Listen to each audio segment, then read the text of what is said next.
ఆంధ్రప్రదేశ్ మాల మహానాడు అధ్యక్షులు రాజు మాట్లాడుతూ భారతదేశంలో అశ్వశత్రువులకు ప్రత్యేక నియోజకవర్గం డాక్టర్ బిఆర్ అంబేద్కర్ బ్రిటిష్ ప్రభుత్వాన్ని కోరగా దీన్ని వ్యతిరేకిస్తూ జాతిపిత గాంధీ ఉన్న వడంబడుకులో ఎర్రవాడ జైల్లోని అమరవీర నిరాహార దీక్ష చేపట్టడం జరిగింది।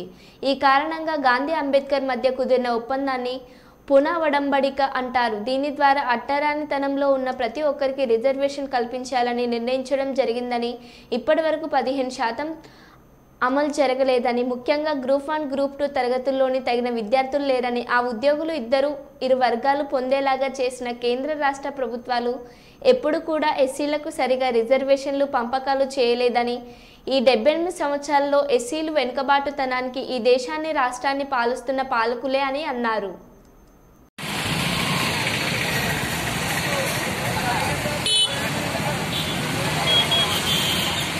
ఎస్సీల కారణం 78 సంవత్సరాల నుంచి రాజ్యాంగం అమలు అవుతుంది, 50 సంవత్సరం నుంచి రాజ్యాంగం అమలు జరుగుతుంది, నేటికి 75 సంవత్సరాలు కావస్తుంది। ఏ ప్రభుత్వాలు ఏం చేస్తున్నాయి? మట్టి పిసిక్కుంటిబోళ్ళలాగా నువ్వు చేసావు। రాజ్యాంగం అమలు జరిగిన నుంచి క్లాస్ 1, క్లాస్ 2, క్లాస్ 3, క్లాస్ 4 ఉద్యోగాల్లో ఈ రోజుకి కూడా నింపడం జరగలేదు। క్లాస్ 1, గ్రూప్ 1, గ్రూప్ 2 ఉద్యోగాలు ఏ రోజు కూడా 15% నింపబడలేదు। ఈ ఉద్యోగాలన్నీ కూడా ఇతర వర్గాలు పొందాయి। ఏదో గ్రూప్ 4 లాస్ట్ స్కావెంజర్స్, అటెండర్లు వీళ్ళ అగ్రకులాలు చేయరు కాబట్టి ఈ ఉద్యోగాలు నింపడ్డాయి। మిగతా గ్రూపులో అభ్యర్థులు లేదని అగ్రకులాల ఉద్యోగాలు ఇప్పటి వరకు పొందడం జరిగింది। ఏ విధంగా ఈ కులాలు మరి మాకు వదిలేస్తే మా కులం డెవలప్ అవును కదా। నువ్వు ఈ రోజు సుప్రీంకోర్టులో వెనకబాటుతూనే ఉంటావు, నువ్వు రిజర్వేషన్ ఉపకులాలుగా వర్గీకరించాలని నువ్వు తీర్పు ఇవ్వాల్సిన పనేటి?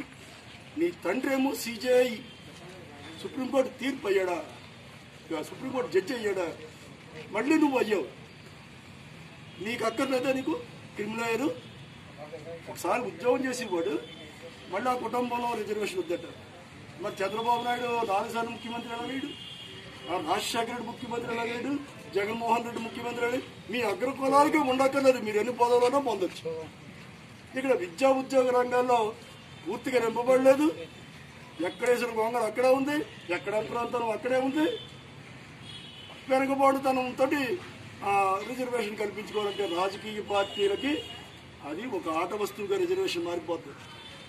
మళ్ళీ పాత రోజుల్లో అగ్రకులాల చేతుల్లో అధికారాన్ని పట్టుకొని ఈ షెడ్యూల్ కులాలని బానిసలుగా వాళ్ళకి చెప్పు చేతుల్లో పట్టుకుని రిజర్వేషన్ దుర్వినియోగం అయ్యే పరిస్థితి కనబడుతుందనేసి ఈ సందర్భంగా మీకు తెలియజేస్తా ఉన్నాం। మరి సోదరులు ఇవన్నీ మీరు క్షుణ్ణంగా అర్థం చేసుకొని గ్రామాల్లో ప్రతి ఒక్కరికి తెలియజేయండి। రేపు రాబోయే రోజుల్లో మరి చంద్రబాబు నాయుడు గారు మరి ముఖ్యమంత్రి గారు ఏ విధమైన చర్యలు తీసుకుంటారో, ఈ తీర్పు మీద అమలు చేస్తారో, ఏ రకంగా వెనకబడుతనాన్ని గుర్తిస్తారు, జనాభా ప్రాతిపదికన చేసేస్తానంటున్నాడు ఆయన।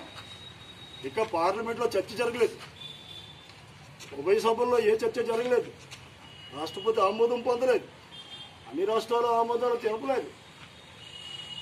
సుప్రీంకోర్టు తనకు లేని అధికారాన్ని ఏ చట్టాలైనా పార్లమెంట్లో చట్టాలు జరగాలి, ఉభయ సభల్లో చట్టాలు జరగాలి, రాజ్యాంగానికి లోబడే తీర్పులు ఉండాలి।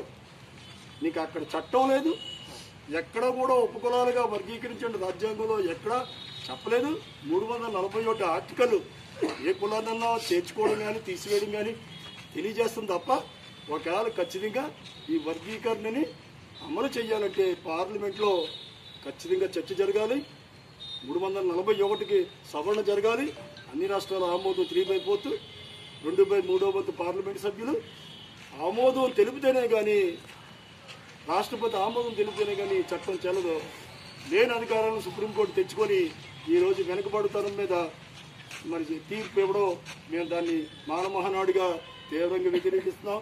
ఈరోజు ఆంధ్రప్రదేశ్ మానమహానుడు ఇది చీకటి రోజుగా ఈ స్వతంత్రాన్ని మేము బహిష్కరిస్తున్నాం। మా తరపున రిప్రజెంటేషన్ని ప్రభుత్వానికి పంపించవలసిందిగా పిఠాపురం తహసీల్దార్ కార్యాలయానికి వచ్చి మా నిరసనని తెలియజేస్తా ఉన్నాం। మీరు ఈ 5